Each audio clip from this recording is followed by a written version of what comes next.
বায়ুপ্রবাহ কি? দেখো, বাতাস উচ্চচাপ অঞ্চল থেকে নিম্নচাপ অঞ্চলের দিকে যায়। বাতাসের এই উচ্চচাপ অঞ্চল থেকে নিম্নচাপ অঞ্চলের দিকে অনুভূমিক প্রবাহকে বলা হচ্ছে বায়ুপ্রবাহ।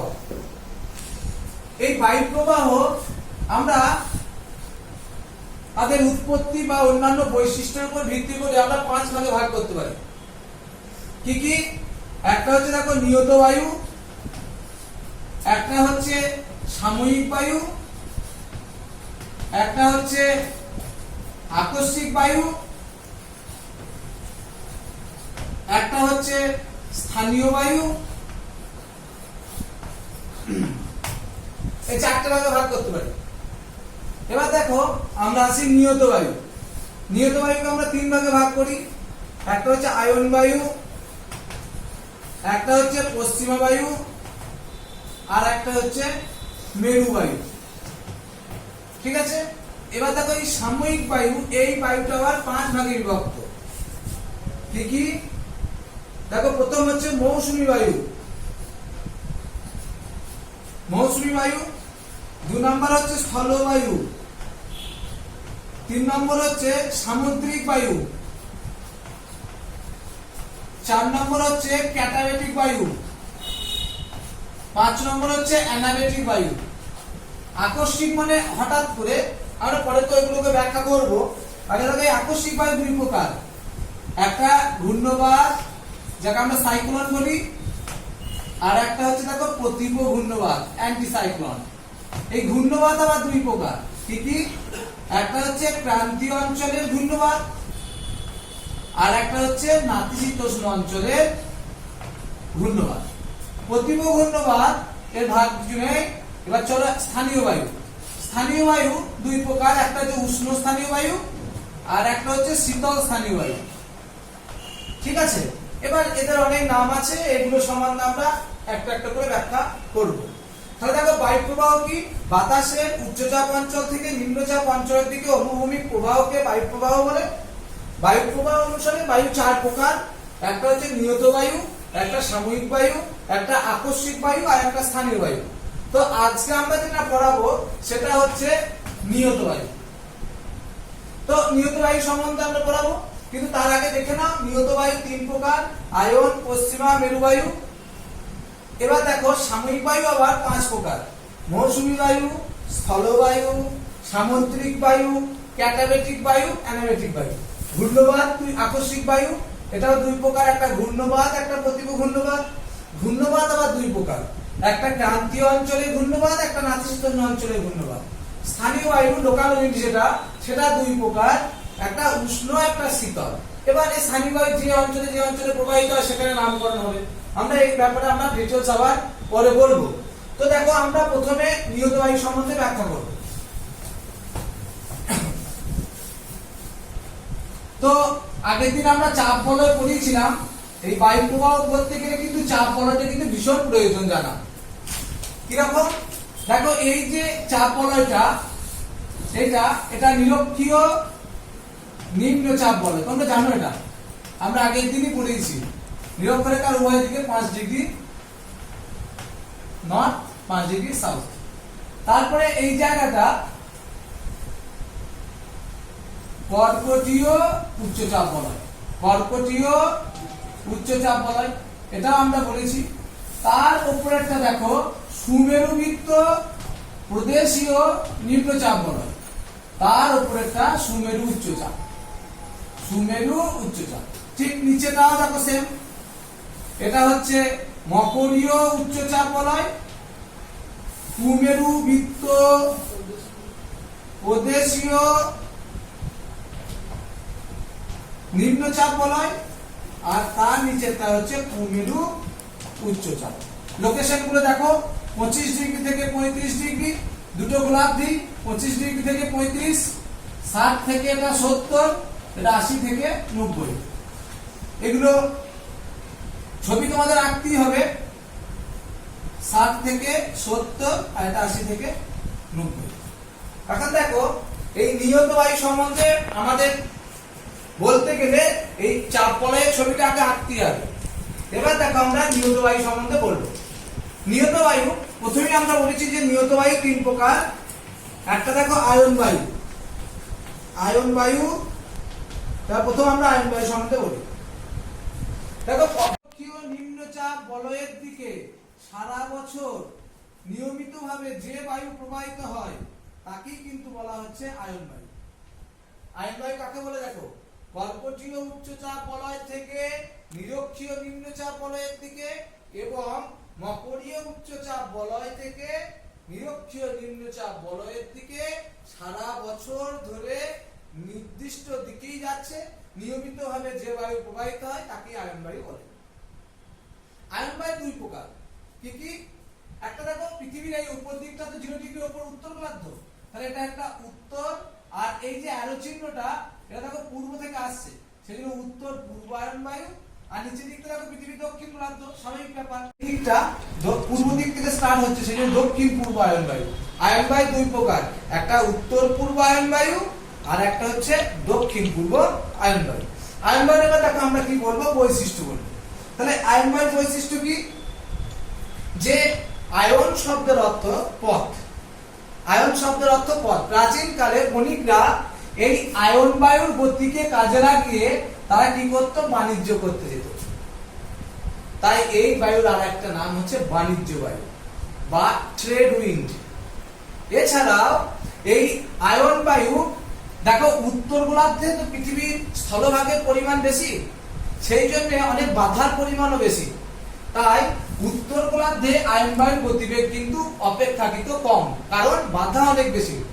তো এর গতিবেগ কত, 16 কিলোমিটার প্রতি ঘন্টা। কিন্তু দক্ষিণ গোলার্ধে আয়ন বায়ুর গতিবেগ বেশি। কেন? কারণ দক্ষিণ গোলার্ধে জলভাগের পরিমাণ বেশি, এর গতিবেগ 22 কিমি প্রতি ঘন্টা। দুটো বৈশিষ্ট্য হয়ে গেল।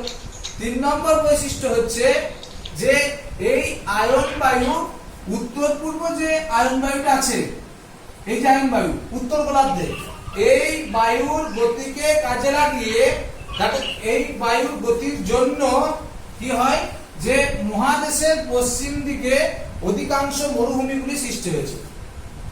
উত্তর পূর্ব আয়ন বায়ুকে কাজে লাগিয়ে অধিকাংশ কি হয়েছে, মহাদেশের পশ্চিমে মরুভূমি সৃষ্টি হয়েছে। এই প্রশ্নটা ব্যাখ্যামূলক, এই প্রশ্নটা আমরা পরে করব। তো আয়ন বায়ু সম্বন্ধে হয়ে গেল। তো আয়ন বায়ু হলো, এরপর আমরা কি বলবো, পশ্চিমা বায়ু। পশ্চিমা বায়ু কি? দেখো কর্কটীয় উচ্চচাপ বলয় থেকে সুমেরু বৃত্ত প্রদেশীয় নিম্নচাপ বলয়ের দিকে এবং মকরীয় উচ্চচাপ বলয় থেকে কুমেরু বৃত্ত প্রদেশীয় নিম্নচাপ বলয়ের দিকে। তাহলে বাতাস দেখো এরকম ভাবে যাওয়ার কথা, কিন্তু উত্তর গোলার্ধে ডান দিকে বেঁকে যাচ্ছে, অর্থাৎ এরকম বেঁকে যাবে। আবার দেখো মকরীয় উচ্চচাপে বাতাস এরকম আসার কথা, কিন্তু দক্ষিণ গোলার্ধে বাম দিকে বেঁকে যাবে। এই অ্যারো চিহ্নটা জানা খুব প্রয়োজন, অ্যারো চিহ্ন সম্বন্ধে আমরা একটু পরে বলবো। তাহলে আমরা আপাতত পশ্চিমা বায়ু সম্বন্ধে বলি। দেখো 2 নম্বর ভাগ হচ্ছে পশ্চিমা বায়ু। পশ্চিমা বায়ু কি? কর্কটীয় উচ্চচাপ বলয় থেকে সুমেরু বৃত্ত প্রদেশীয় নিম্নচাপ বলয়ের দিকে এবং মকরীয় উচ্চচাপ বলয় থেকে কুমেরু বৃত্ত প্রদেশীয় নিম্নচাপ বলয়ের দিকে সারা বছর ধরে যে বায়ু প্রবাহিত হয় তাকেই বলা হচ্ছে পশ্চিমা বায়ু। তারপরে পয়েন্ট কি, শ্রেণীবিভাগ 2 প্রকার। এটা পৃথিবীর উত্তর গোলার্ধ, তাহলে উত্তর, আর এদিকে পশ্চিম দিক থেকে এরকম যাচ্ছে, সেদিকে উত্তর পশ্চিম পশ্চিমা বায়ু। আর নিচের দিকটা কি, এদিকটা দক্ষিণ গোলার্ধ, তাহলে দক্ষিণ, আর এদিকটা পশ্চিম, দক্ষিণ পশ্চিম পশ্চিমা বায়ু। 2 প্রকার, উত্তর পশ্চিম পশ্চিমা বায়ু এবং দক্ষিণ পশ্চিম পশ্চিমা বায়ু। এরপরে পয়েন্ট হচ্ছে কি, বৈশিষ্ট্য। বৈশিষ্ট্য দেখো এই উত্তর গোলার্ধে উত্তর পশ্চিম পশ্চিমা বায়ুর জন্য ইউরোপ মহাদেশে কি হয়, বৃষ্টিপাত হয়, ঝিরঝিরে বৃষ্টিপাত হয়। ব্রিটিশ দ্বীপপুঞ্জে বিশেষত ইংল্যান্ডে, ফ্রান্সের পশ্চিম দিকে, জার্মানির পশ্চিম দিকে ঝিরঝিরে বৃষ্টি হয়। আর কি, এই পশ্চিমা বায়ুর জন্য ভূমধ্য সাগরীয় জলবায়ু অঞ্চলে শীতকালে বৃষ্টিপাত হয়। বুঝেছে? এবার আমরা 3 নম্বর বলবো। দেখো পৃথিবীর দক্ষিণ গোলার্ধে কি হয়, এই দক্ষিণ গোলার্ধে জলভাগের পরিমাণ বেশি, বেশিরভাগ জায়গাটা সমুদ্র, সেই জন্য বাতাস প্রবাহিত হওয়ার সময় কোনো বাধা পায় না। 40 ডিগ্রি দক্ষিণ অক্ষরেখায় 35, তাহলে 40 ডিগ্রি দক্ষিণ অক্ষরেখার মধ্যে জলভাগ বেশি থাকার জন্য বাতাস প্রবল গতিতে প্রবাহিত হয়, গর্জন করতে করতে। তাই এই 40 ডিগ্রি অক্ষরেখাকে বলা হয় গর্জনশীল 40। আবার 50 ডিগ্রি দক্ষিণ অক্ষরেখা বরাবর বাতাস প্রবল গতিতে প্রবাহিত হয়, এটাকে কি বলা হয়? প্রথমত্ব 50। 60 ডিগ্রি অক্ষরেখা বরাবর আরো গতি যায়, বাতাস আরো ফ্লো, সেটাকে বলা হচ্ছে কি? তাকে বলা হচ্ছে তীক্ষ্ণ চিৎকারকারী ছাঁচ। এইভাবে তাহলে আমরা পশ্চিম বায়ু বলতে পারি। 3 নম্বর আমরা বলবো মেরুবায়ু। মেরুবায়ু দেখো, সুমেরু উচ্চচাপ থেকে সুমেরু বৃত্ত প্রদেশীয় নিম্নচাপ বলয়ের দিকে সারা বছর ধরে যে বাতাস প্রবাহিত হয়, এবং কুমেরু উচ্চচাপ থেকে কুমেরু বৃত্ত প্রদেশীয় নিম্নচাপ বলয়ের দিকে। তাহলে দেখো, সুমেরু উচ্চচাপ থেকে সুমেরু বৃত্ত প্রদেশীয় নিম্নচাপ বলয়ের দিকে এবং কুমেরু উচ্চচাপ থেকে কুমেরু বৃত্ত প্রদেশীয় নিম্নচাপ বলয়ের দিকে সারা বছর ধরে যে বায়ু প্রবাহিত হয় তাকে মেরুবায়ু বলে। মেরুবায়ুর শ্রেণীবিভাগ করবে কি? এদিক থেকে আসছে না এরকম, মানে উত্তর আর এদিকে পূর্ব, তাহলে উত্তর পূর্ব আয়ন বায়ু, উত্তর পূর্ব মেরুবায়ু। আর দক্ষিণ দিকে এদিক থেকে এদিকে মানে দক্ষিণ গোলার্ধ, আর এই আরোটা এদিকে যাচ্ছে, স্টার্টিংটা পূর্ব দিকে, দক্ষিণ পূর্ব মেরুবায়ু নামে পরিচিত। অর্থাৎ মেরুবায়ু দুই প্রকার, একটা উত্তর পূর্ব এবং দক্ষিণ পূর্ব মেরুবায়ু। বৈশিষ্ট্য কি? মেরুবায়ু দেখো, সুমেরু অঞ্চল এবং কুমেরু অঞ্চল কিন্তু হিমমণ্ডল, দুটো কি বরফে ঢাকা হিমমণ্ডল, সেই জন্য মেরু অঞ্চল থেকে বাতাসটা প্রবাহিত হয়ে আসছে। সেই কারণে এই বাতাস যে অঞ্চলের মধ্যে দিয়ে যায় সেই অঞ্চলে কিন্তু শীতের তীব্রতা খুব বেশি হয়। এটা 2 নম্বর কি? এই বায়ু যে অঞ্চলের মধ্যে দিয়ে যায় সেখানে তুষার ঝড় হয়, ঠিক আছে, তুষারপাত হয়, ঠিক আছে, ব্লিজার্ড ঘটে আর কি। তুষার ঝড় মানে ব্লিজার্ড ঘটে, এই ধরনের দুর্যোগ সৃষ্টি হয়। কখনো কখনো এই মেরুবায়ুর সঙ্গে সামুদ্রিক বায়ু সংঘর্ষের ফলে ঘূর্ণবাতের সৃষ্টি হয়। এই হচ্ছে বৈশিষ্ট্য। আমি আবার টোটাল মোরালটা একবার বলে দিই। দেখো, সারা বছর নির্দিষ্ট দিকে নিয়মিতভাবে যে বায়ু প্রবাহিত হয় তাকে নিয়ত বায়ু বলে। এরা 3 প্রকার, যথা আয়ন বায়ু। আয়ন বায়ু হচ্ছে পর্বতীয় উচ্চচাপ থেকে নিরক্ষীয় নিম্নচাপ, মকরীয় উচ্চচাপ থেকে নিরক্ষীয় নিম্নচাপের দিকে বায়ুকে আয়ন বায়ু বলে। এর শ্রেণীবিভাগ বলবে আর এর বৈশিষ্ট্য বলবে। আমরা বলেছি 2 নম্বর পশ্চিম বায়ু পয়েন্ট করবে, বলবে পর্বতীয় উচ্চচাপ থেকে সুমেরু বৃত্ত প্রদেশীয় এবং মকরীয় উচ্চচাপ থেকে কুমেরু বৃত্ত প্রদেশের দিকে প্রদেশীয় নিম্নচাপ বলয়ের দিকে যে বায়ু প্রবাহিত হয় তাকে পশ্চিম বায়ু বলে। পয়েন্ট করবে শ্রেণীবিভাগ 2 প্রকার। তারপরে বৈশিষ্ট্য বলবে। মেরুবায়ুর ক্ষেত্র কি? মেরুবায়ু বলবে সুমেরু উচ্চচাপ থেকে সুমেরু বৃত্ত প্রদেশীয় নিম্নচাপ এবং কুমেরু উচ্চচাপ থেকে কুমেরু বৃত্ত প্রদেশীয় নিম্নচাপের দিকে যে বাতাস প্রবাহিত হয় তাকে মেরুবায়ু বলে। শ্রেণীবিভাগ বলবে, বৈশিষ্ট্য বলবে, দুটো বৈশিষ্ট্য বলবে। যে মেরুবায়ু যে অঞ্চলের মধ্যে দিয়ে প্রবাহিত হয় সেই অঞ্চলে শীতের প্রবাহ খুব বাড়ে এবং সেখানে তুষার ঝড় হয়ে থাকে। নাম্বার 2, মেরুবায়ুর সঙ্গে সামুদ্রিক বায়ুর সংঘর্ষের ফলে অনেক সময় কি হয় না ঘূর্ণবাতের সৃষ্টি হয়ে থাকে। এটা এই পড়ার বিষয়বস্তু। পড়াটা তো হয়ে গেল। তোমাদের স্যার এটা কিন্তু পরীক্ষায় 5 নম্বরের পড়ার মতো কোশ্চেন, খুব ইম্পর্টেন্ট কোশ্চেন। তোমাদের কিন্তু একটা বিষয় খেয়াল রাখতে হবে, অ্যারো চিহ্নটা। স্যাররা কিন্তু পরীক্ষার খাতা চেক করার সময় অ্যারো চিহ্নটা দেখবেন। দেখো, অ্যারো চিহ্ন দেখার সময় তুমি দেখো এই পর্বতীয় থেকে বাতাস অ্যারো চিহ্নটা বাঁ দিকে হয়ে যাচ্ছে। দুটো জিনিস খেয়াল রাখতে হবে, যে বাতাস উত্তর গোলার্ধে ডান দিকে এবং দক্ষিণ গোলার্ধে বাম দিকে বেঁকে যায় আর উচ্চচাপ থেকে নিম্নচাপে যায়। বাতাস তো এই পর্বতীয় অঞ্চল থেকে এরকম ভাবে আসার কথা, কিন্তু বাতাস কি এরকম আসে না। উত্তর গোলার্ধ না এটা, সেই জন্য বাতাস ডান দিকে বেঁকে যাচ্ছে। তুই বলবি স্যার আমার তো এটা বাম দিক, তাহলে ডান দিকে সেটা তুমি ভাববে না। তোমার বাম দিক না ডান দিক সেটা ফ্যাক্টর নয়। ফ্যাক্টর হচ্ছে বায়ুর অভিমুখ কোনটা, বাতাসের অভিমুখ দেখো এই দিকটা, মানে পর্বতীয় উচ্চচাপ থেকে নিম্নচাপের দিকে যাচ্ছে, তখন তার ডান দিক কিন্তু এই দিকটাই হচ্ছে। তাই তোমার বাম দিকটা ব্যাপার নয়, ব্যাপার হচ্ছে বাতাসের অভিমুখটা ফলো করো, যে বাতাস কোন দিক থেকে কোন দিকে, তার ডান দিক কিন্তু এই দিকটা, সেই জন্য এই বাতাসটা ডান দিকে বেঁকে যাচ্ছে। দক্ষিণ গোলার্ধে বাম দিকে বেঁকে যাচ্ছে, এটা কোনো সমস্যা নেই।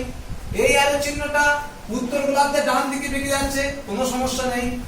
এই অ্যারো চিহ্ন এইদিকে আসার কথা, মকরীয় উচ্চচাপ থেকে বাতাস এইদিকে আসার কথা, কিন্তু বাম দিকে বেঁকে যাচ্ছে।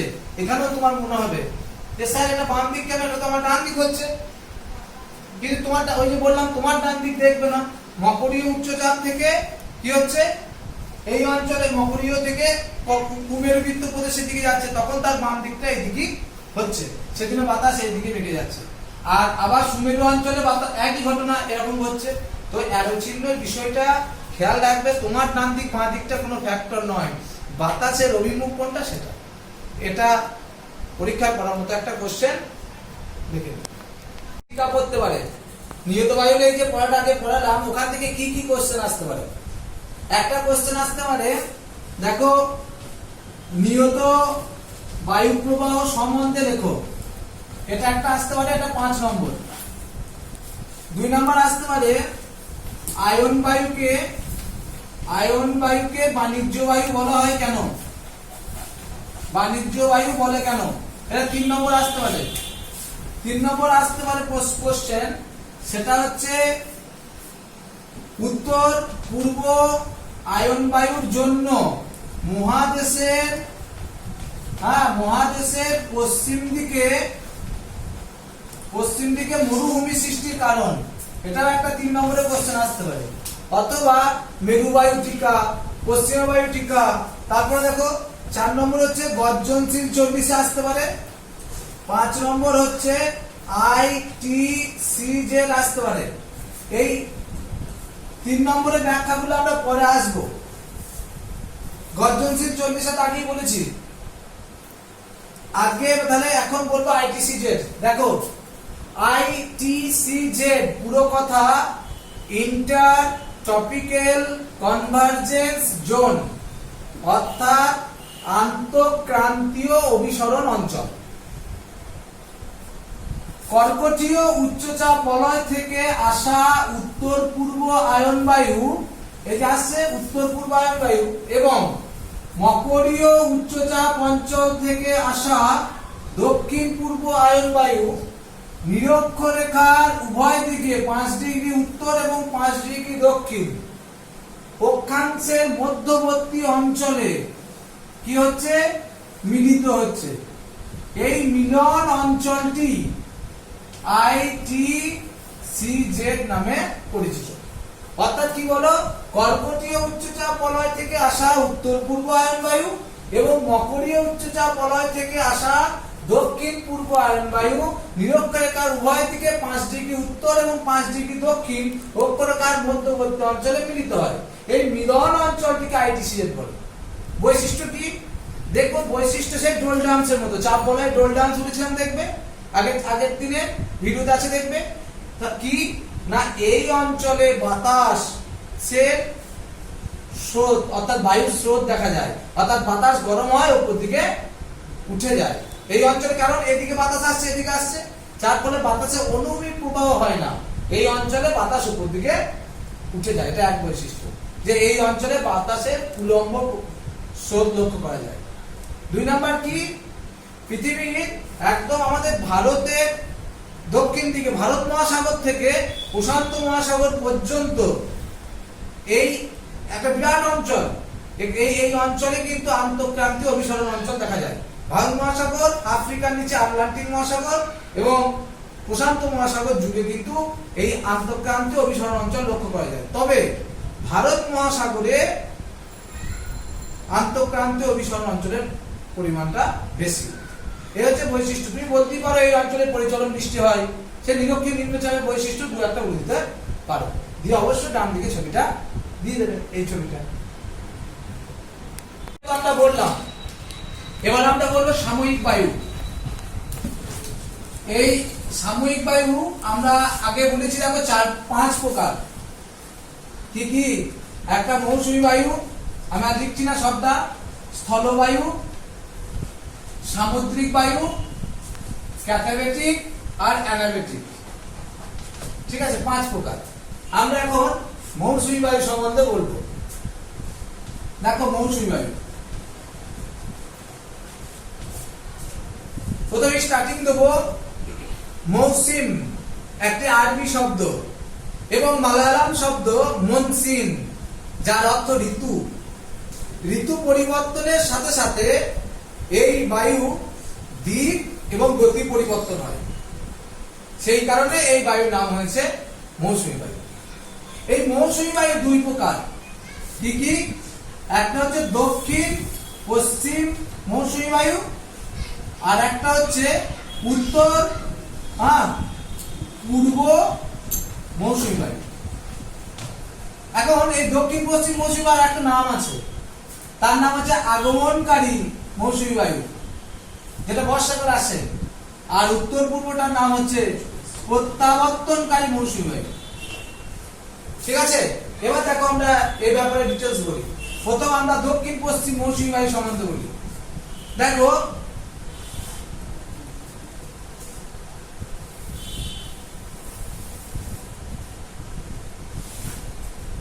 এখানে দেখো ভারতবর্ষ,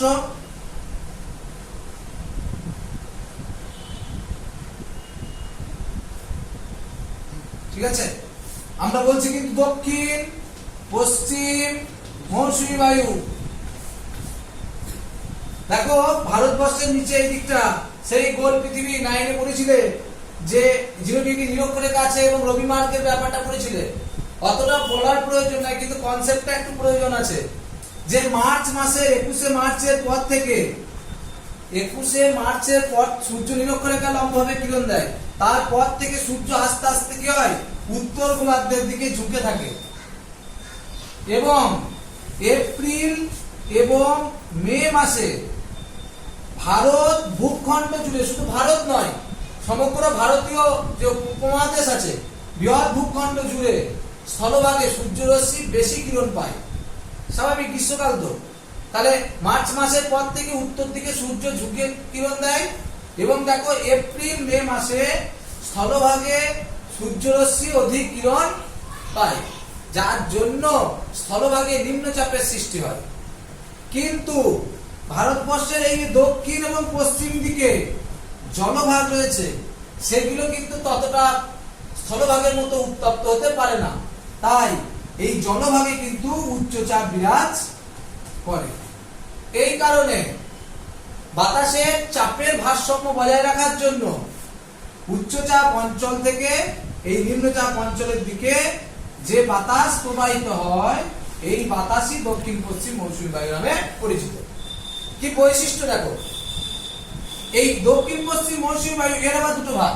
একটা হচ্ছে আরব সাগরীয় শাখা, এটা আরব সাগরীয় শাখা, আর এটা হচ্ছে বঙ্গোপসাগরীয় শাখা। এই আরব সাগরীয় শাখা থেকে দক্ষিণ পশ্চিম মৌসুমী বায়ু, এই যে কেরালা রাজ্য আছে না, কেরালা বা মালাবার উপকূল, এই অঞ্চলে বাতাস বাধা পায়, পর্বতে পাহাড়ে বাধা পায়, দিয়ে প্রচন্ড বৃষ্টিপাত ঘটায়। জুন মাসের প্রথম সপ্তাহে ইয়া মৌসুমী বিস্ফোরণ নামে পরিচিত। এছাড়াও এই দক্ষিণ পশ্চিম মৌসুমী বায়ুতে জলীয় বাষ্প থাকে বলে দেখো ভারত ভূখণ্ডে বর্ষাকালে সৃষ্টি হয়। তাহলে আমরা আবার একটা বলি, শোনো। এপ্রিল মে মাসে সূর্যরশ্মির অধিক লম্বভাবে কিরণ দেওয়ার জন্য স্থলভাগ প্রচন্ড উত্তাপের ফলে নিম্নচাপের সৃষ্টি হয়, এবং দক্ষিণ গোলার্ধে বঙ্গোপসাগর, আরব সাগর জলভাগ থেকে তখন কি হয়, উচ্চচাপের সৃষ্টি হয়, এবং এই অঞ্চল থেকে জলীয় বাষ্পপূর্ণ বাতাস স্থলভাগের দিকে প্রবাহিত হয়, যে বাতাস দক্ষিণ পশ্চিম মৌসুমী বায়ু নামে পরিচিত।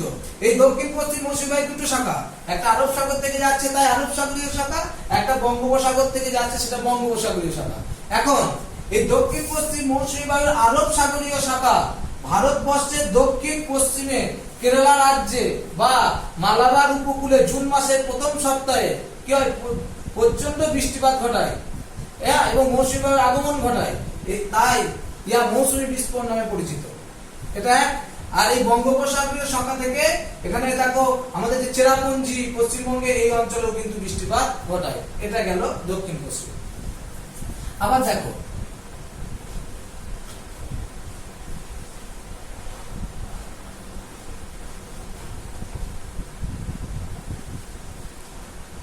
ভারতবর্ষের, এবার চলো আবার নিরক্ষরেখার কথা বলি।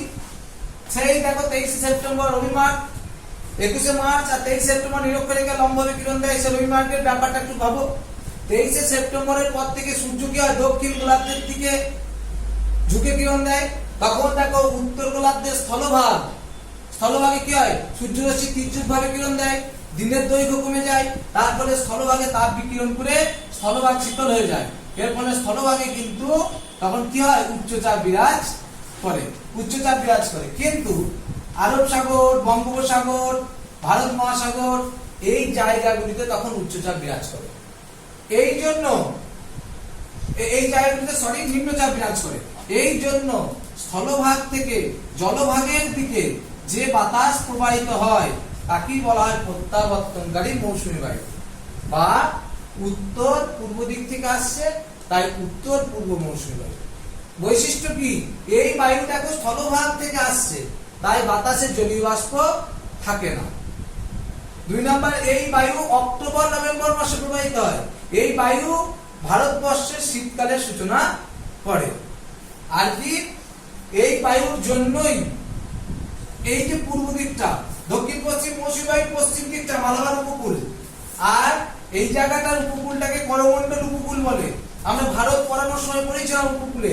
এই ভারতবর্ষের এই পূর্ব দিকে তামিলনাড়ু, অন্ধ্রপ্রদেশ জুড়ে করমণ্ডল উপকূলে এই উত্তর পূর্ব প্রত্যাবর্তনকারী মৌসুমী বায়ুর কারণেও কিন্তু বছরে 2 বার বৃষ্টিপাত হয়। তাহলে আমরা এই হচ্ছে প্রত্যাবর্তনকারী মৌসুমী বায়ু। আমার এই চ্যাপ্টারে এতটুকু বললেই চলে, কিন্তু মৌসুমী বায়ুকে শুধু এই স্থলভাগে উচ্চচাপ, জলভাগে নিম্নচাপ, এই কারণেই শুধুমাত্র কিন্তু মৌসুমী বায়ু প্রবাহিত হয় না, আরো কারণ আছে। জেট বায়ু কিন্তু মৌসুমী বায়ুকে কন্ট্রোল করে।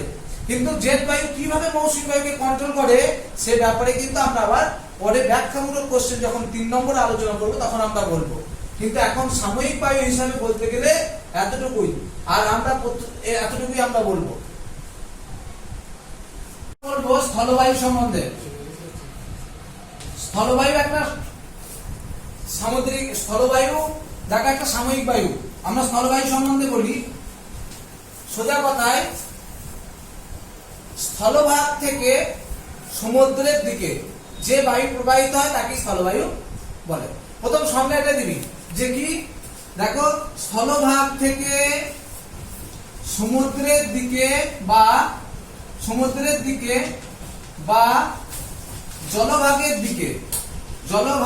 দিকে যে বায়ু প্রবাহিত হয় তাকে স্থলবায়ু বলে। এবার তুমি কি বলবে? সৃষ্টির কারণ। এখানে একটা পয়েন্ট করবে, সৃষ্টির কারণ। সৃষ্টির কারণে কি লিখবে? যে রাত্রিবেলায় স্থলভাগ দ্রুত তাপ বিকিরণ করে শীতল হয়ে যায়, তার ফলে রাত্রিবেলায় স্থলভাগে কি হয়? উচ্চচাপ সৃষ্টি হয়। কিন্তু জলভাগ সেই পরিমাণ তাপ বিকিরণ করতে পারে না, তাই জলভাগে উচ্চচাপের সৃষ্টি, জলভাগে নিম্নচাপের সৃষ্টি হয়। এই কারণে স্থলভাগ থেকে জলভাগের দিকে এই বাতাস প্রবাহিত হয়। আমরা দেখো ছবিটা, সৃষ্টির কারণে কি বললাম? যে রাত্রিবেলায় স্থলভাগ তাপ বিকিরণ করে অধিক উত্তপ্ত। এবার ছবি আঁকার জায়গা রাখতে হবে, এখানে ছবি আঁকার জায়গা রাখতে হবে। এবার দেখো এইটা স্থলভাগ, এটা সেট করে দেওয়া। এখানে দেখো দুটো বুঝিয়ে দিলাম স্থলভাগ, এটা হচ্ছে জলভাগ। রাত্রিবেলা আমি এখানে একটা এম লিখে দিলাম, চাঁদ আর কি। স্থলভাগ তাপ বিকিরণ করে স্থলভাগে উচ্চচাপ, হাই প্রেসার, উচ্চচাপ। জলভাগ সেই পরিমাণ মানে কি হয়? শীতল হয় না, তাই জলভাগে লো প্রেসার, নিম্নচাপ সৃষ্টি হয়, তাই উচ্চচাপ থেকে নিম্নচাপের দিকে বাতাস যায়। এটা সৃষ্টির কারণ। এবার বৈশিষ্ট্য পয়েন্ট করবে। বৈশিষ্ট্যতে কি লিখবে? যে বাতাস স্থলভাগ থেকে জলভাগের দিকে যাচ্ছে, তাই বাতাসে কিন্তু জলীয় বাষ্প থাকে না। এটা এক। 2 নম্বর, এটা এক। 2 নম্বর বলবে স্থলভাগ থেকে বাতাস জলভাগের দিকে প্রবাহিত হয়, তাই তো? দিনের বেলায় নয়, রাত্রি বেলায় প্রবাহিত হয়। স্থলভাগ থেকে জলভাগের দিকে বাতাস প্রবাহিত হয় রাত্রি বেলায়, কিন্তু এই বায়ুর বেগ সব থেকে বেশি হয় ভোরবেলা। এই বায়ুর বেগ সব থেকে বেশি হবে কখন? ভোরবেলা। সাময়িক বায়ু দুটো একসাথে বলে দেবো। একটা হচ্ছে অ্যানাবেটিক আগে বলবো, ও ক্যাটাবেটিক বায়ু। দেখো একটা পর্বত, এটা মনে করো একটা, এটা ঠিক আছে। এবার দেখো সূর্য দিনের বেলায় সূর্যের তাপে পর্বতের উপরিভাগ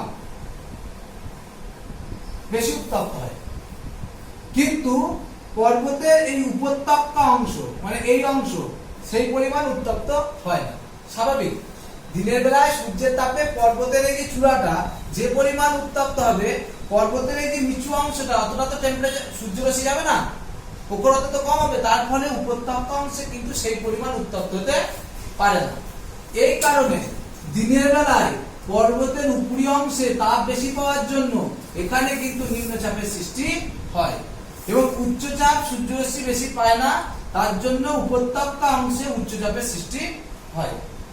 এই উপত্যকা অংশে উচ্চচাপ হলো এই কারণে দিনের বেলায় পর্বতের উপত্যকা থেকে এই পর্বতের উপরের দিকে যে বায়ু প্রবাহিত হয় তাকেই অ্যানাবেটিক বায়ু বলে। আমি বলি, অ্যানা শব্দের অর্থ হলো ঊর্ধ্বগামী, আর এই অ্যানাবেটিকের বাংলা হচ্ছে উপত্যকা বায়ু। অ্যানা শব্দের অর্থ কি বললাম? ঊর্ধ্বগামী। এবার বলবো, দিনের বেলায় সূর্যের তাপে পর্বতের উপরি অংশ অধিক সূর্য পাওয়ার জন্য নিম্নচাপের সৃষ্টি হয়, এবং পর্বতের উপত্যকা অংশ সেই পরিমাণ সূর্যরশ্মি পায় না, যার জন্য এখানে উচ্চচাপের সৃষ্টি হয়। এই কারণে দিনের বেলায় উপত্যকা থেকে পর্বতের উপরের দিকে গা বেয়ে যে বায়ু প্রবাহিত হয় তাকেই বলা হচ্ছে কি? অ্যানাবেটিক বায়ু। এবার আমরা আসবো ক্যাটাবেটিক। এই ক্যাটাবেটিক হচ্ছে বা পার্বত্য বায়ু। এই ক্যাটা শব্দের অর্থ হচ্ছে নিম্নগামী। নিম্নগামী রাত্রিবেলার কথা ভাবো। এবার রাত্রিবেলা মন চাঁদ, রাত্রিবেলায় কি হয়? এই পর্বতের উপরি অংশ যে বেশি সূর্যরশ্মি পেয়েছিল, পর্বতের উপরে দিনের বেলায় যে সূর্য পেয়েছিল সেই জায়গাগুলোই রাত্রিবেলায় তাপ বেশি বিকিরণ করে দিয়ে অধিক শীতল হয়ে যায়। রাত্রিবেলায় পর্বতের উর্ধ্বাংশগুলি তাপ বিকিরণ করে কি হয়? অধিক শীতল হয়ে যায়, কিন্তু পর্বতের উপত্যকা অংশ এইগুলো সেই পরিমাণ শীতল হতে পারে না। তাই পর্বতের উপরের অংশে উচ্চচাপের সৃষ্টি, পর্বতের উপরি অংশে কি হয়? উচ্চচাপের সৃষ্টি হয়, এবং নিচের অংশে তাপ একটু বেশি থাকে বলে নিম্নচাপের সৃষ্টি হয়। এই কারণে রাত্রিবেলায় পর্বতের উপর থেকে নিচের দিকে পর্বতের গা বেয়ে যে বায়ু প্রবাহিত হয় সেই বায়ুটি বলা হচ্ছে ক্যাটাবেটিক বায়ু। আমি আবার একবার বলি, শোনো। ক্যাটাবেটিক বায়ু বাংলা হচ্ছে কি? পার্বত্য বায়ু। ক্যাটা শব্দের অর্থ কি? নিম্নগামী। রাত্রিবেলায় পর্বতের উপরি অংশ অধিক তাপ বিকিরণ করে বেশি শীতল হয়ে যায়, তাই পর্বতের উপরের অংশে উচ্চচাপ সৃষ্টি হয়, কিন্তু পর্বতের উপত্যকা অংশ সেই পরিমাণ শীতল হয় না, তাই পর্বতের উপত্যকায় নিম্নচাপ সৃষ্টি হয়। এই জন্য পর্বতের উপর থেকে নিচের দিকে যে বায়ু প্রবাহিত হয় তাকে অ্যানাবেটিক বায়ু, তাকে ক্যাটাবেটিক বায়ু বলে।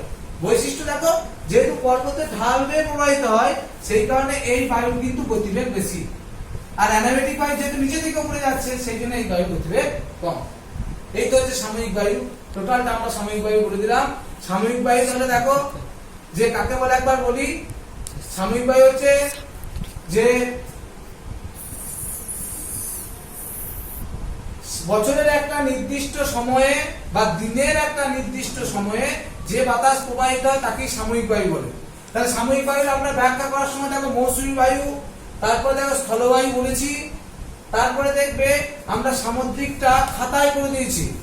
সামুদ্রিক বায়ুটা খাতায় করার উদ্দেশ্য হচ্ছে কিভাবে টিকা লিখতে হয় সেটা ওর মধ্যে শেখানো আছে। সেই জন্য আমরা এই ইউটিউবে ছাড়ার সময় দেখবে এমন ভাবে করেছি খাতায় লিখে, যাতে যে তোমরা সেটা সহজেই বুঝতে পারো। সেই জন্য সামুদ্রিক বায়ুটা ওইভাবে করা আছে। আর ক্যাটাবেটিক অ্যানাবেটিক তো হয়ে গেল। এখানে বায়ু, আকস্মিক বায়ু মানে বুঝতেই পারছো, হঠাৎ করে যে বায়ু প্রবাহিত হয় তাকে আকস্মিক বায়ু বলে। আকস্মিক বায়ু দুই প্রকার। কি কি? একটা হচ্ছে সাইক্লোন মানে ঘূর্ণবাত, আর একটা হচ্ছে দেখো অ্যান্টিসাইক্লোন মানে কি? প্রতিকূল ঘূর্ণবাত। এই ঘূর্ণবাত আবার দুই প্রকার। কি কি? একটা হচ্ছে ক্রান্তীয় ঘূর্ণবাত, যেটা আমাদের এখানে হচ্ছিল, আর একটা হচ্ছে নাতিশীতোষ্ণ ঘূর্ণবাত, যেটা নাতিশীতোষ্ণ অঞ্চলে হয়। তো আমরা আজকে ক্রান্তীয় ঘূর্ণবাত সম্বন্ধে একটু বলি। স্বল্প পরিসর স্থান যদি উত্তপ্ত হয়, বাতাস উপরে উঠে যায়, নিম্নচাপ হয়, এর ফলে বাতাসের ভারসাম্য রক্ষার জন্য যে বায়ু প্রবাহিত হয় সেটা হচ্ছে ঘূর্ণবাতের ফলে সৃষ্ট বায়ু। তো আমরা ক্রান্তীয় অঞ্চল সম্বন্ধে বলি। সাধারণত পৃথিবীর ক্রান্তীয় অঞ্চলে, অর্থাৎ কোথায়, ওই যে কর্কটীয় অঞ্চলে নিচে এই যে গোল পৃথিবীতে দেখো, ক্রান্তীয় অঞ্চল মানে কেটে নিরক্ষরেখা, নিরক্ষীয় অঞ্চল, তার উপরে 5 ডিগ্রির উপর থেকে একদম 25 ডিগ্রির মধ্যে এই অঞ্চলটা কিন্তু ক্রান্তীয় অঞ্চল, উভয় গোলার্ধে বলতে পারো। এই অঞ্চলের মধ্যে স্বল্প পরিসর কোনো স্থান যদি হঠাৎ করে উত্তপ্ত হয়ে যায়, তাহলে কি হবে, বাতাস হালকাভাবে উপর দিকে উঠে যাবে।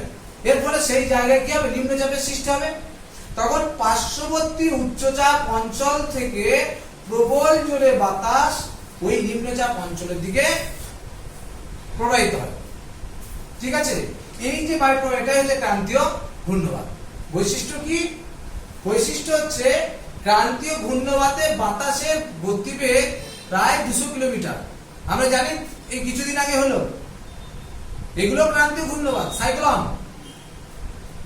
তো এরকম ভাবে দেখো, এই ঘূর্ণবাতের বৈশিষ্ট্য হচ্ছে এই ঘূর্ণবাতের একদম কেন্দ্রে যে ঘূর্ণবাত সৃষ্টি হয়, সেই ঘূর্ণবাতের একদম কেন্দ্র, এটা কেন্দ্র মনে করো, এই কেন্দ্র অঞ্চলটাকে বলা হয় আই অফ সাইক্লোন। কি বলা হয়? বৈশিষ্ট্যের 1 নম্বর, যে ঘূর্ণবাতের যে জায়গা সৃষ্টি হচ্ছে তার কেন্দ্রস্থলকে বলা হয় ঘূর্ণবাতের চক্ষু বা আই অফ সাইক্লোন। এই ঘূর্ণবাতের চক্ষু অঞ্চলে কোনো বায়ু প্রবাহ হয় না, কোনো ঝড় বৃষ্টি হয় না, সেখানে আকাশ পরিষ্কার থাকে, সেখানে বাতাস শুধুমাত্র কি হয়, উপর দিকে উঠে যায়, অর্থাৎ বায়ুর স্রোত লক্ষ্য করা যায়। যে জায়গায় ঘূর্ণবাত সৃষ্টি হচ্ছে তার একদম কেন্দ্র অঞ্চলে চারিপাশ থেকে বাতাস আসছে আর উপর দিকে উঠে যাচ্ছে, তারপরে সেখানে কিন্তু কোনো ঝড় বৃষ্টি হয় না। এটা 1 নম্বর বৈশিষ্ট্য। 2 নম্বর, ঘূর্ণবাত হলে তোমরা দেখেছো যে 2-4 দিন আগে তোমরা দেখলে, এর আগেও দেখেছো, ফোনে দেখেছো। তো এই ঝড়ের ফলে কি হয়? ঝড়ের ফলে প্রচুর সম্পদহানি ঘটে, প্রচুর সম্পদ নষ্ট হয় এবং জীবনহানিও হয়। 3 নম্বর বৈশিষ্ট্য, এই ঘূর্ণবাত কিন্তু দীর্ঘস্থায়ী নয়, স্বল্পস্থায়ী। 4 নম্বর বৈশিষ্ট্য, এই ঘূর্ণবাত উত্তর গোলার্ধে তোমরা সবসময় পড়েছো ডান দিকে বাতাস বেঁকে, ফ্রেডের সূত্র, কিন্তু এখানে উল্টো, বাতাস উত্তর গোলার্ধে বাম দিকে বেঁকে যায় আর দক্ষিণ গোলার্ধে ডান দিকে বেঁকে যায়। এই হচ্ছে ঘূর্ণবাতের বৈশিষ্ট্য। হেনরি পিটিংটন এই ঘূর্ণবাত বা সাইক্লোন নামটি করেছিলেন, নামকরণ করেছিলেন। তাহলে এটা ঘূর্ণবাত হয়ে গেল। তোমাদের মাধ্যমিক সিলেবাসে এটুকু ঠিক আছে। এরপরে আমরা যেটা বলবো সেটা হচ্ছে নাতিশীতোষ্ণ ঘূর্ণবাত। নাতিশীতোষ্ণ ঘূর্ণবাতের ব্যাপারটা কিন্তু একটু অন্যরকম ব্যাপার। কি রকম? এই জায়গাটা সেই তাপমণ্ডলটা বুঝতে হবে, তাপমণ্ডল। এই যে কর্কটক্রান্তি রেখা উপরে 23.5 ডিগ্রি আর নিচে 23.5 ডিগ্রি দক্ষিণ, মকরক্রান্তি রেখা, এর মাঝের এই অঞ্চলটাকে বলে উষ্ণমণ্ডল। চাপ বলয় নয়, কিন্তু বারবার চাপ বলয় আসছে বলে চাপ বলয় নয়, এটা উষ্ণমণ্ডল। নিরক্ষরেখার এদিকে কর্কটক্রান্তি, এদিকে মকরক্রান্তি রেখার মাঝে এই যে অঞ্চল, এইটাকে বলা হচ্ছে কি উষ্ণমণ্ডল। আর 66.5 ডিগ্রি সুমেরু বৃত্ত রেখার পরে এই উপরের অংশটা হিমমণ্ডল, এদিকটা কি, এটা হিমমণ্ডল। ঠিক আছে, এবার আমার বোঝানোর সুবিধা হবে। নাতিশীতোষ্ণ ঘূর্ণবাত, তো আমরা বলে দেবো যে নাতিশীতোষ্ণ অঞ্চলে যে ঘূর্ণবাতের সৃষ্টি হয় তাকেই নাতিশীতোষ্ণ ঘূর্ণবাত বলে। কিন্তু সৃষ্টি কিভাবে হয়? এই যে এই জায়গাটা মেরু অঞ্চল, মেরু অঞ্চল থেকে আসা শীতল বায়ুপুঞ্জ এবং এই যে ক্রান্তীয় অঞ্চল থেকে যাওয়া উষ্ণ বায়ুপুঞ্জ কি হয়, ধরো মনে করো এদিক থেকে শীতল বায়ুপুঞ্জ আসছে এই মেরুটা, আর এদিক থেকে উষ্ণ বায়ুপুঞ্জটা কি, আর উষ্ণ বায়ুপুঞ্জ কিন্তু হালকা, সে শীতল বায়ুপুঞ্জ ভারী, সেই জন্য ওর উপর দিকে উঠছে। আমরা আবার বলি শোনো, মেরু অঞ্চল থেকে আসা শীতল বায়ুপুঞ্জ আর উষ্ণ অঞ্চল থেকে ক্রান্তীয় অঞ্চল থেকে যাওয়া উষ্ণ বায়ুপুঞ্জ নাতিশীতোষ্ণ অঞ্চল বরাবর কি হয়, মিলিত হয়। যে জায়গায় দুটো ভিন্নধর্মী বায়ুপুঞ্জ মিলিত হয় সেই জায়গাটাকে বলে ফন্ট বা সীমান্ত। আর এই সীমান্ত সৃষ্টির প্রক্রিয়াকে বলা হয় ফন্টোজেনেসিস। এখানে কি ঘটে, ভারী বাতাস, মেরু অঞ্চলের বাতাস, কারণ জলীয় বাষ্প কম থাকে, সেই জন্য এই বাতাসটা নিচে নেমে যায়, আর এই আমাদের উষ্ণ অঞ্চল থেকে যাওয়া বাতাসটা হালকা উপর দিকে উঠে যায়। উপর দিকে উঠে গেলে কি হবে, বাতাসের পরিমাণ সেখানে কমে যাবে এবং সেখানেও কিন্তু ঘূর্ণবাতের সৃষ্টি হবে। এইভাবে সৃষ্টি হচ্ছে কি নাতিশীতোষ্ণ ঘূর্ণবাত। কি বৈশিষ্ট্য? নাতিশীতোষ্ণ ঘূর্ণবাত কিন্তু দীর্ঘস্থায়ী হয়, ক্রান্তীয় মতো স্বল্পস্থায়ী নয়, দীর্ঘস্থায়ী। নাম্বার 2, নাতিশীতোষ্ণ ঘূর্ণবাতে কিন্তু ক্রান্তীয় অঞ্চলের মতো সম্প্রদানে এসব অতটা ঘটে না। অর্থাৎ নাতিশীতোষ্ণ ঘূর্ণবাতে দুর্যোগ বা এরকম কিছু ঘটে না, ঝিরঝিরে বৃষ্টিপাত হয় না। দুটো ভিন্নধর্মী বায়ুপুঞ্জ যেখানে মিলিত হয় সেখানে সীমান্ত বলা হয়, সীমান্ত সৃষ্টি হয়। এগুলো সাধারণত নাতিশীতোষ্ণ মণ্ডলের দেশগুলিতে দেখা যায়। এই হচ্ছে নাতিশীতোষ্ণ ঘূর্ণবাত। তোমাদের মাধ্যমিকের সিলেবাসে এটুকুই। পরীক্ষায় ক্রান্তীয় ঘূর্ণবাতের সঙ্গে নাতিশীতোষ্ণ ঘূর্ণবাতের পার্থক্য করে, অথবা ক্রান্তীয় ঘূর্ণবাতের টিকা পড়ে, বা আই অফ সাইক্লোন কাকে বলে, ঘূর্ণবাতের চক্ষু কাকে বলে, এটাও করতে পারে। বুঝতে পারলে? এর পরেরটা প্রতিপ ঘূর্ণবাত। গ্যালটন এই প্রতিপ ঘূর্ণবাত বা অ্যান্টি সাইক্লোন নামকরণ করেছিলেন। তাহলে ঘূর্ণবাতকে নামকরণ করেছিলেন হেনরি পিটিংটন। শর্টে আসে গ্যালটন প্রতিপ ঘূর্ণবাত বা অ্যান্টি সাইক্লোন নাম করেন। এর ঠিক উল্টো, কোন একটি অঞ্চলে হঠাৎ করে যদি অতি শীতল হয়ে যায়, স্বল্প পরিসর কোন স্থান, আগেটাই কিছু উত্তপ্ত হয়েছিল, এখানে কি স্বল্প পরিসর কোন স্থান যদি হঠাৎ অতি শীতল হয়ে যায়, তাহলে কেন্দ্র থেকে বাইরের দিকে যে বায়ু প্রবাহিত হয় তাকে কি বলা হচ্ছে? তাহলে যে বাইরের দিকে বায়ু প্রবাহিত হয়, তাহলে হঠাৎ কোন স্থান অতি শীতল হয়ে গেলে যে ঘূর্ণবাতের সৃষ্টি হয় তাকে প্রতিপ ঘূর্ণবাত বলে। কি বৈশিষ্ট্য প্রতিপ ঘূর্ণবাতের? প্রতিপ ঘূর্ণবাতে বাতাস কেন্দ্র থেকে বাইরের দিকে যায়, এই বাইরের দিকে। তাহলে এটা হাই প্রেসার জোন, এখান থেকে বাইরে। ঘূর্ণবাতে কিন্তু উল্টো, চারিপাশ থেকে বাতাস কেন্দ্রের দিকে এসছে, চারিপাশ থেকে কেন্দ্রের দিকে এসছে, এখানে কিন্তু কেন্দ্র থেকে বাইরের দিকে যাচ্ছে। তাহলে প্রতিপ ঘূর্ণবাতে বাতাস কেন্দ্র থেকে বাইরের দিকে যায়। নাম্বার 2 কি? প্রতিপ ঘূর্ণবাত দীর্ঘস্থায়ী। নাম্বার 3, যে প্রতিপ ঘূর্ণবাতের ফলে ঝড় ইত্যাদি হয় না, আর ওই বাতাস উত্তর গোলার্ধে ডান দিকে বেঁকে যায়, দক্ষিণ গোলার্ধে বাম দিকে বেঁকে যায়। আর প্রতিপ ঘূর্ণবাতটা ঘটে থাকে পৃথিবীর একদম গোল, পৃথিবীর একদম মেরু অঞ্চলের দিকে বা উচ্চ পার্বত্য অঞ্চলে কোথাও প্রতিপ ঘূর্ণবাত ঘটে। এই হচ্ছে তোমাদের প্রতিপ ঘূর্ণবাত। আগের যে অংশটা বললাম ঘূর্ণবাত, ক্রান্তীয় ঘূর্ণবাতের কিছু উদাহরণ পরীক্ষায় আসে। যেমন ধরো সাইক্লোন কোথায় সৃষ্টি হয়? ভারত মহাসাগরে। টর্নেডো কোথায় হয়? উত্তর আমেরিকা। এই টর্নেডো কিন্তু এই ক্রান্তীয় ঘূর্ণিঝড় যত হয় তার মধ্যে সব থেকে শক্তিশালী, হাতি সুরের মতো হয়। 3 নম্বর হচ্ছে দেখো যে হ্যারিকেন, ক্যারিবিয়ান দ্বীপপুঞ্জ। ক্যারিবিয়ান দ্বীপপুঞ্জ বলে যে কিস গেল, জামাইকা, যেখানে ওয়েস্ট ইন্ডিজ আছে, ওখানে যে ক্যারিবিয়ান সাগরে হয় তার নাম কি বললাম আমরা? হ্যারিকেন। চীন সাগরে হয় টাইফুন। ফিলিপিন্স দ্বীপপুঞ্জ হয় ব্যাগিও। অস্ট্রেলিয়াতে হয় উইলি উইলি।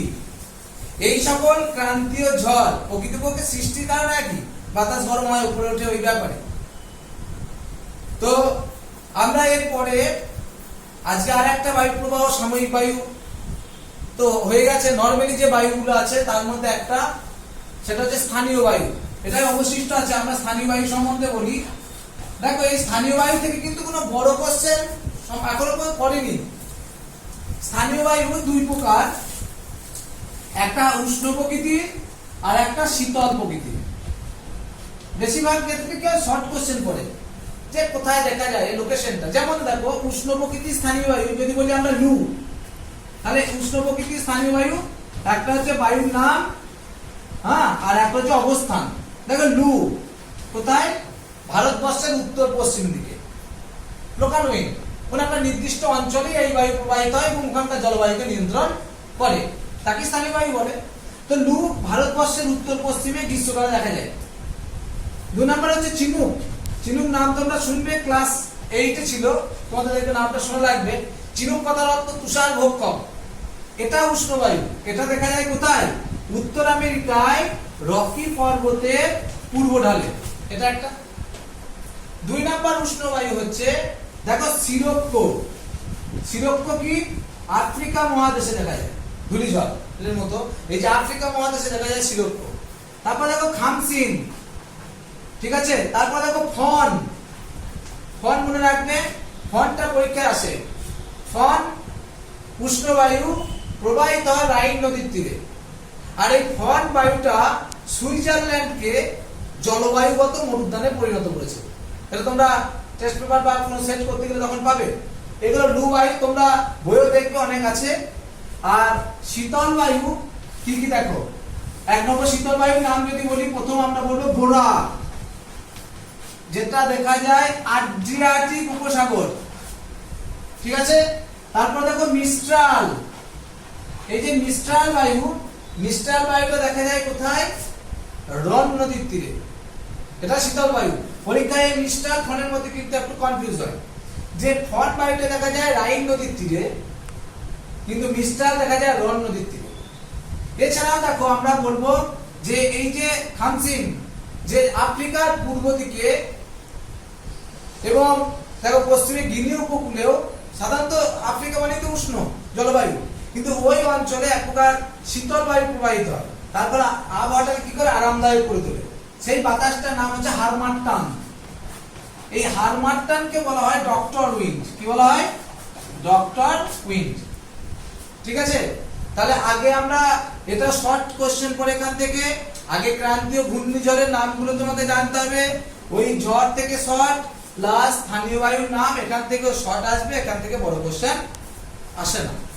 যদি আসে কোনটা, ধরো চিনুক আসে, তো এখনো পর্যন্ত আসেনি, তখন তোমাকে বলতে হবে যে ইয়া এক প্রকার উষ্ণ স্থানীয় বায়ু, এটা অবস্থান করে রকি পর্বতের পূর্ব দিকে। তার রকি পর্বতের পূর্ব দিকে কি হয়, এই উষ্ণ বায়ু প্রবাহিত হওয়ার জন্য বরফ গলে যায়, হ্যাঁ। তারপরে এখানকার বরফ গলে গেলে সেখানে পেইরি মানে ঘাসযুক্ত অঞ্চলের সৃষ্টি হয়, যার ফলে পেইরি তৃণভূমির সৃষ্টি হয়।